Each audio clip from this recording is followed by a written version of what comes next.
Welcome, dear friends. Today's podcast draws its inspiration from an excerpt of Divine Intimacy by Father Gabriel of St. Magdalen, meditation number 362, titled Union of Divine Will.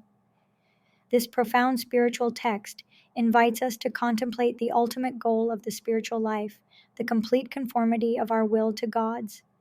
For those interested in other Carmelite resources, please visit the Discalced Carmelite website at discalcedcarmelite.com.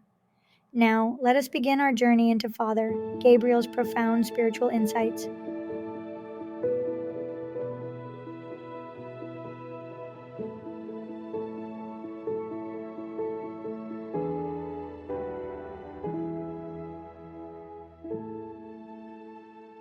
Welcome to our deep dive.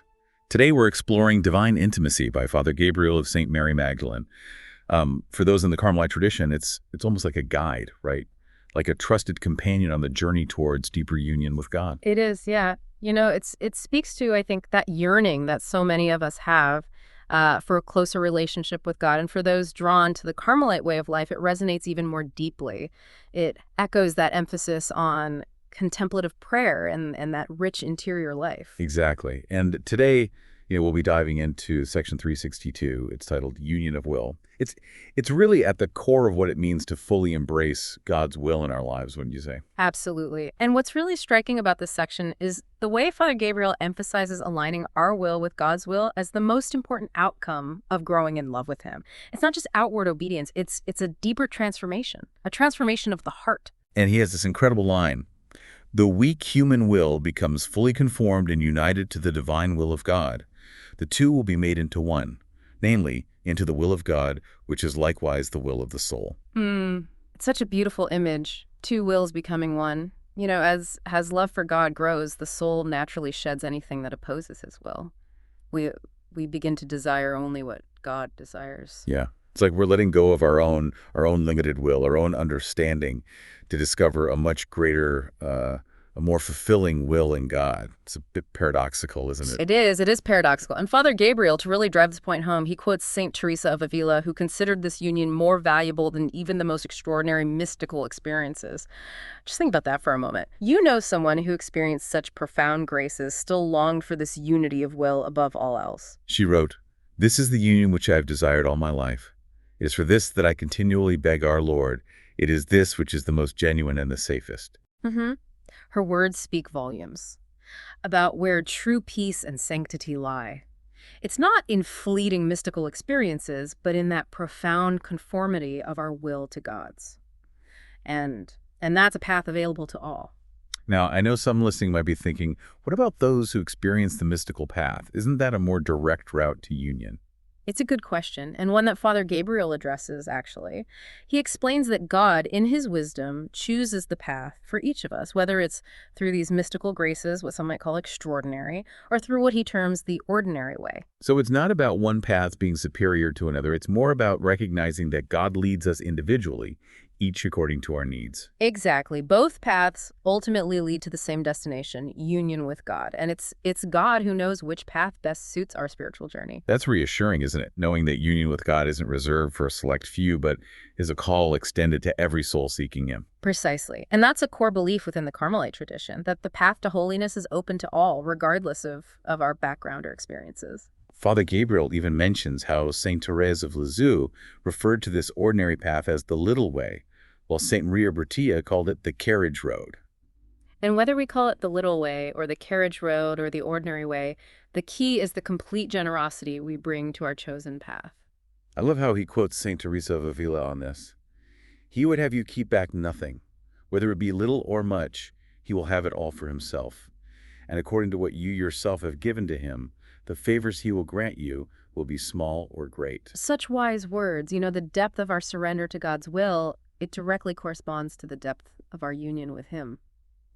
It's easy, I think, to get caught up thinking we need extraordinary mystical experiences for a deep relationship with God.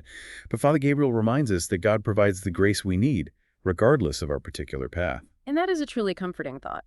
God's support is unwavering, whether we find ourselves on a path illuminated by these extraordinary graces or one that appears more ordinary. What matters is our openness to his guidance. To really drive home the importance of surrender to God's will, he includes this incredibly moving passage from St. Teresa of Avila. She writes, "Lord, what power this gift has! If it be made with due resolution, it cannot fail to draw you, the Almighty, to become one with our lowliness, and to transform us into yourself, and to effect a union between the Creator and the creature." And she goes on, beautifully capturing that peace we find in surrendering to God's will.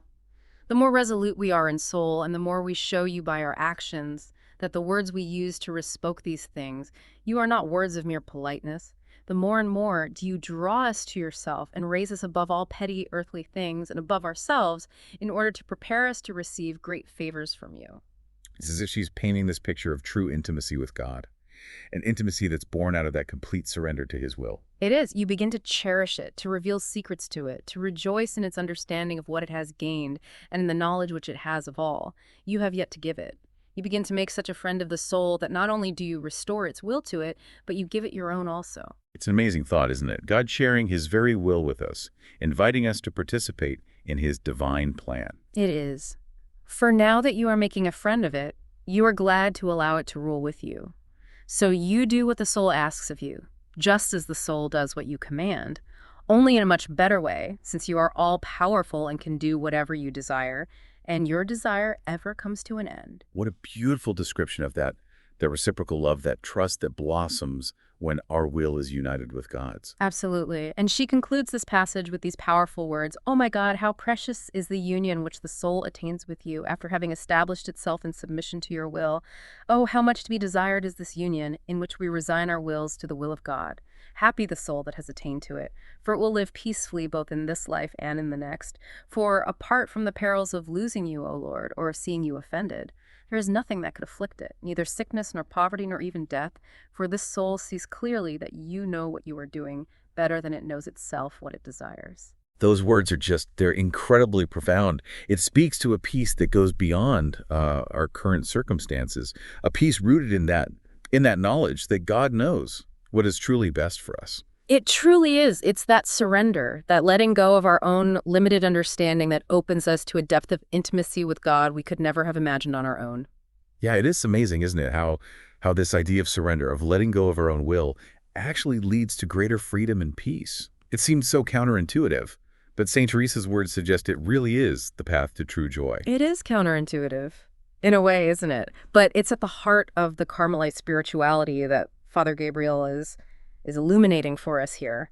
You know, this peace, this unshakable trust in God's plan, even amidst uncertainty and suffering, that's really a hallmark of this tradition. What I appreciate, too, about Father Gabriel's approach is how he emphasizes that uniting our will with God's, it isn't about becoming passive or losing our individuality. Yes. It's about our will becoming so aligned with his that they act in harmony as one. Yes. That's a really crucial distinction. We're not being absorbed into some formless divine essence.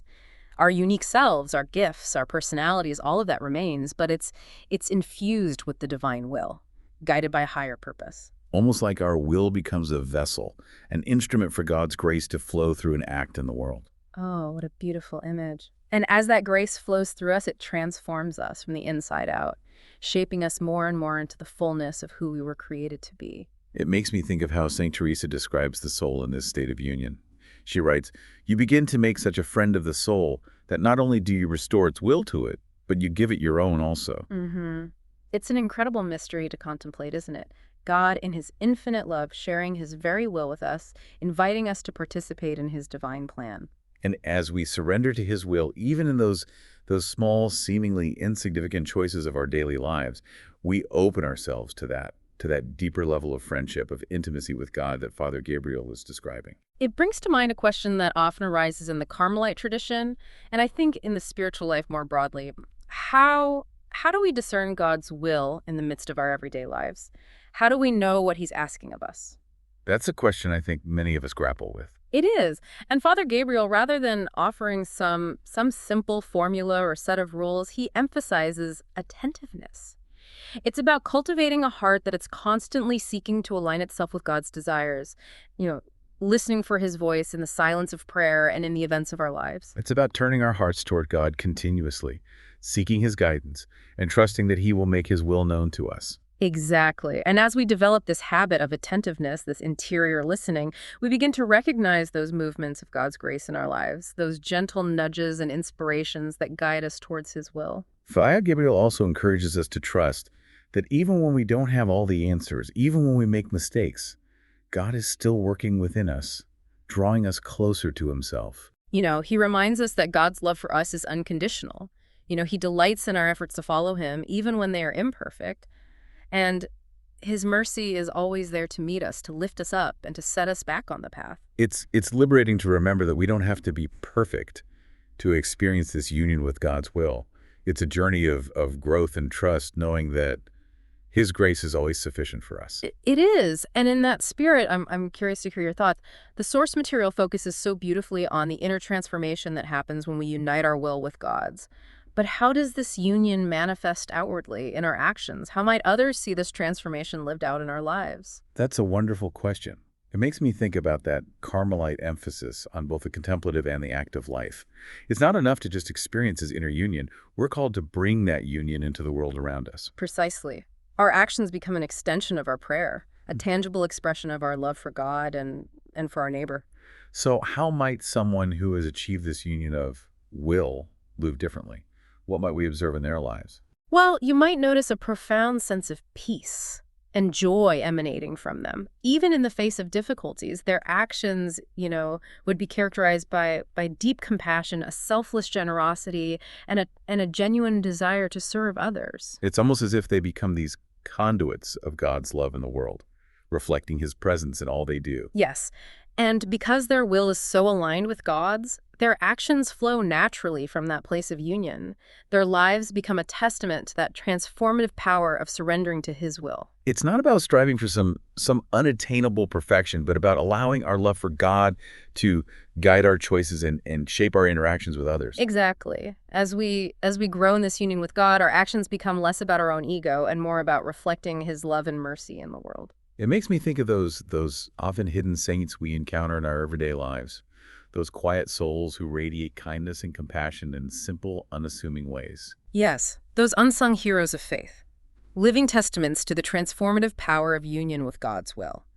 Their lives inspire us to seek that same union, knowing that even small acts of love, offered in alignment with God's will, can have a profound impact on the world around us.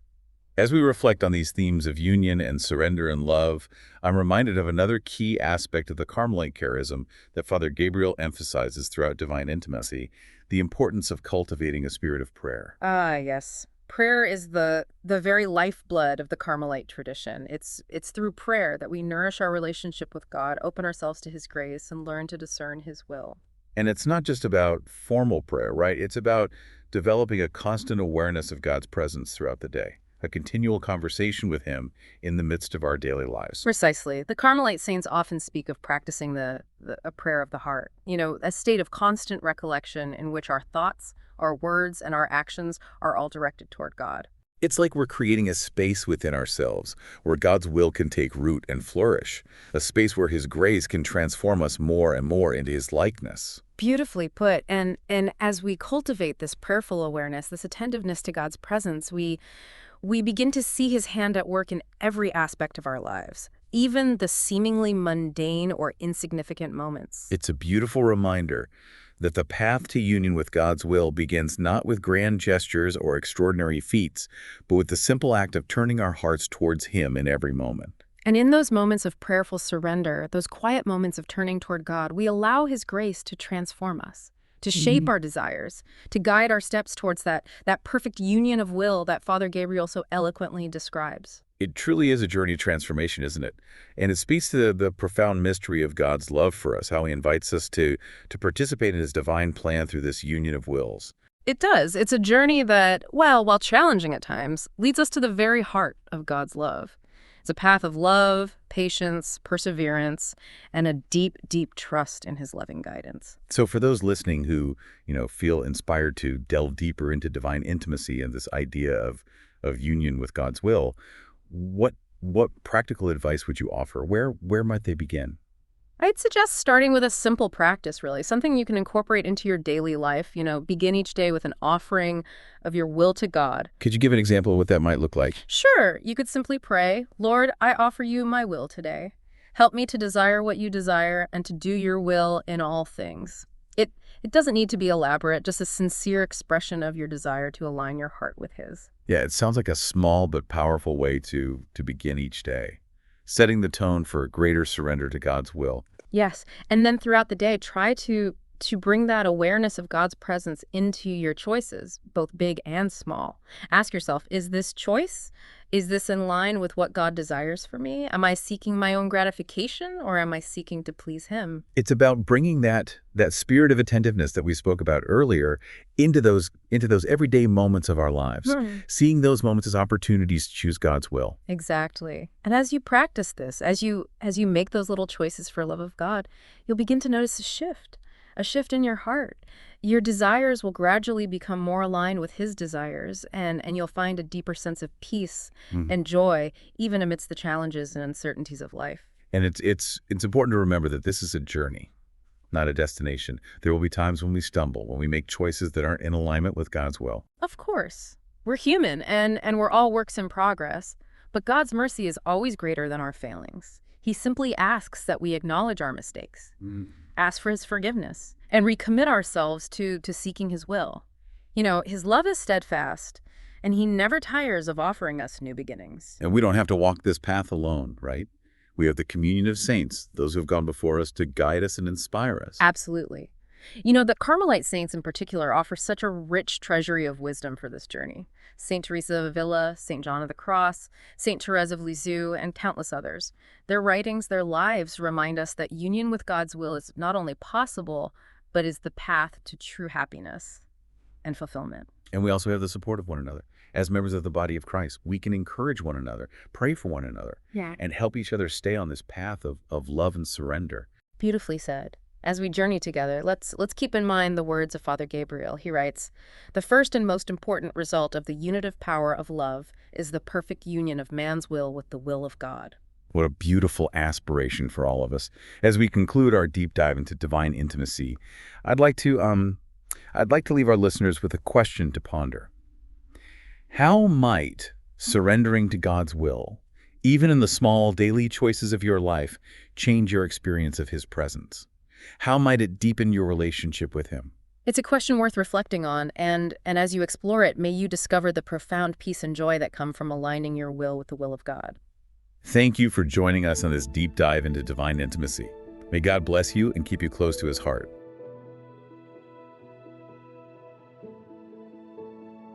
Thank you for spending this time with us today, reflecting on the wisdom of the Carmelite saints.